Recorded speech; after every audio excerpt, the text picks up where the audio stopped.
Listen, I've often said this: when he's trailing, he's the #1 guy in the league to watch out for, because he'll come out of nowhere and put it into the stands. Or in this particular case, with about 53 seconds left, pin it to the boards.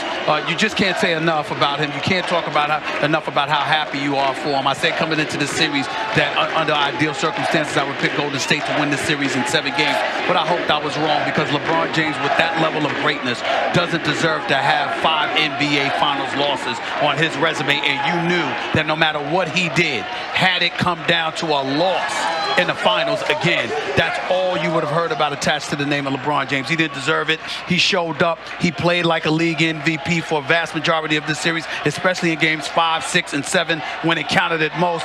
And listen, J.R. Smith, 3 big 3-pointers in the third quarter. Kyrie Irving having Steph Curry in isolation.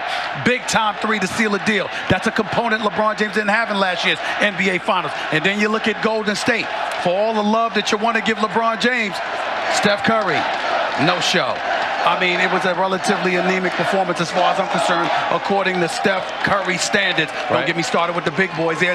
They were non-existent. Let me just give you the numbers on Curry. In the fourth quarter alone, 1 of 6 shooting, 1 of 5 from 3, the unanimous MVP. Well, let me say in the this. fourth alone. I don't know if he was hurt, if he was nervous, or believe it or not, the moment was too big for even him, or whether he was distracted. Something was missing. He wasn't the Steph Curry that we've come to know and love and grow accustomed to seeing. Klay Thompson wasn't spectacular either, but there was some shots that he hit, just like there was some shots Steph hit. It was a wasted effort on the part of Draymond Green, who was playing like a man amongst boys. I look at Steve Kerr and I'm like, you've got to find that man in the second half, because the way he was flowing, you've got to find a way to get him the ball. They did it. In the end, what it comes down to is that the Cleveland Cavaliers, led by LeBron James, defeated a Golden State Warriors team that was not led by the league MVP, because he had some key sloppy turnovers, particularly in the second half as well.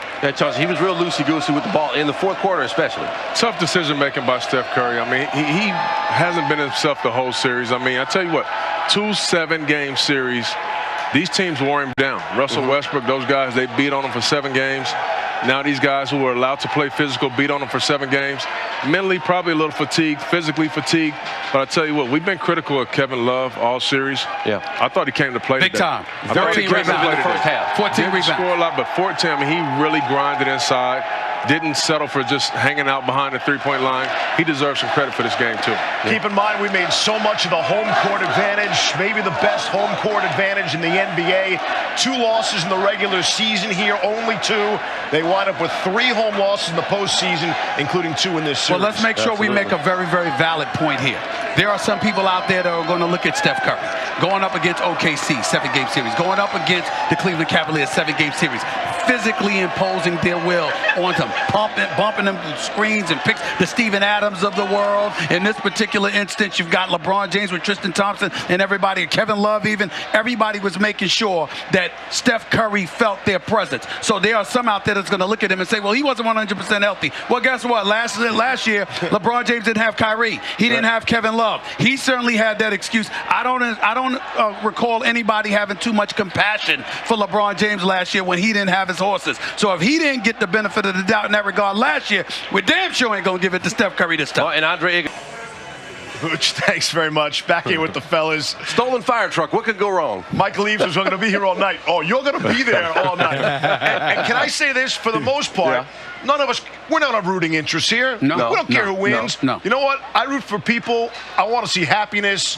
Good for Cleveland. Good for the city of Cleveland. Good for Ohio. And good for LeBron. I am ecstatic. I am happy for the city of Cleveland, but I am not going to be a liar. I am incredibly jealous. I am a native New Yorker. I am a diehard, hardcore Knicks fan who haven't won a championship since 1973. I understand that's not 1964. I understand that there are other professional sports teams that have won a championship and brought a championship to their city, but the fact that the New York Knicks don't have a championship since 1963, but LeBron James comes from South Beach and delivers a championship to the city of Cleveland inside of 2 years, that makes me highly disgusted at the Knicks. But that's just me. Hey.